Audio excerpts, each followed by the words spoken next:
하루가 지났지만은 믿기지가 않습니다. 어떻게 문재인 정부에서 이런 일이 있을 수 있습니까? 민주당과 자유한국당이 야합을 했습니다. 선거제 개혁을 외면하고 예산을 야합 처리했습니다. 그 예산 중에는 종부세를 후퇴시키는 것, 또 자유한국당의 요구대로 이런저런 쓸모없는 예산을 수조 원 늘리는 이런 것들이 들어있습니다. 어떻게 문재인 정부, 이 개혁 정부가 이럴 수 있단 말입니까? 민주당이 이런 무리수를 둔 것은 선거제도 개혁을 외면하고 자신들의 기득권을 지키기 위함입니다. 이것으로부터 모든 것이 꼬였습니다.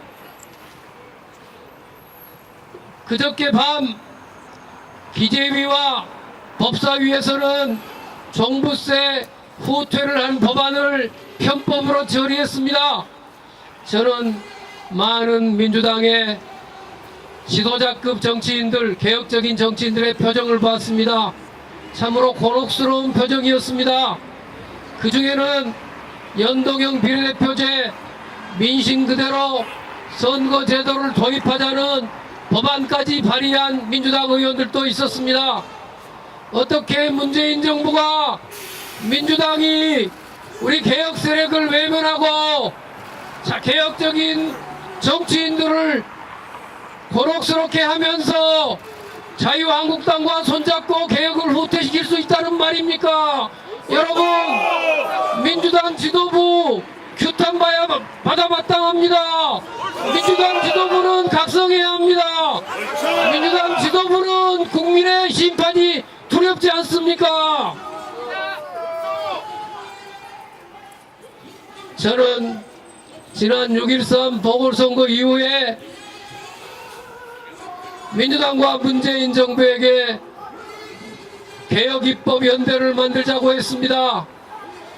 이제 6.13 선거의 결과 민주당, 그리고 우리 민주평화당, 정의당, 그리고 많은 개혁적인 무소속 의원들을 합치면은 이 개혁입법연대가 충분하다. 국회 157석 이상의 의석이 확보됐기 때문에 모든 개혁법안 처리할 수 있다. 그렇기 때문에 개혁입법연대를 하자고 했습니다.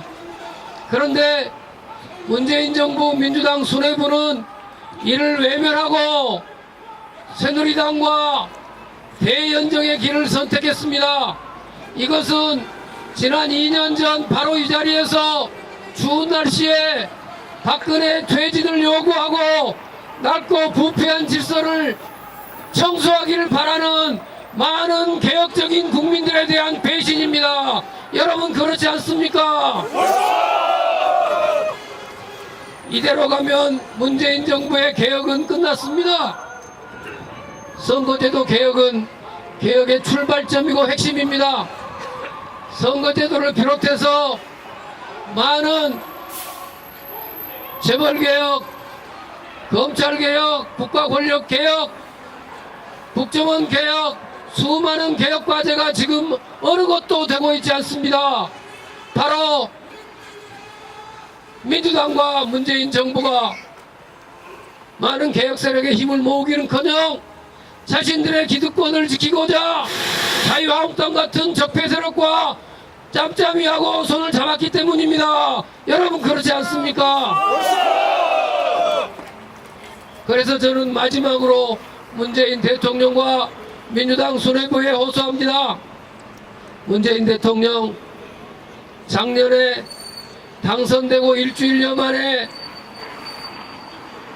각 정당의 원내 대표들을 만나서 이렇게 이야기했습니다. 선거제도만 바꿀 수 있다면 권력 구조도 달리 개헌할 수 있다. 이렇게 말했습니다. 자신은 대통령 중임제 개헌을 원하지만 만일에 자유한국당을 비롯한 선거제 개혁에 반대하는 사람들이 민심 그대로 선거제도에 찬성해 준다면 그들이 원하는 분권형 개헌도 할 수 있다, 이런 뜻이었습니다. 문재인 대통령의 이 말씀, 이 약속이 어디로 갔습니까? 문재인 대통령의 초심이 달라졌습니까? 대통령 선거 직후에 말씀했던 것은 어디로 갔습니까? 이제 다시 문재인 대통령과 민주당 수뇌부에게 초심으로 돌아오기를 호소합니다.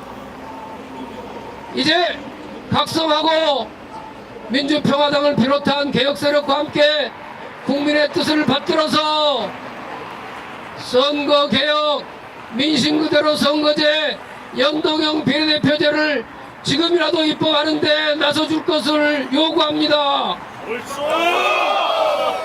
대통령과 민주당 누구죠? 갑자기 대표 이름이 이해찬 대표를 비롯한 수뇌부는 우리의 마지막 호소, 민심의 요구를 꼭 받아줘야 합니다.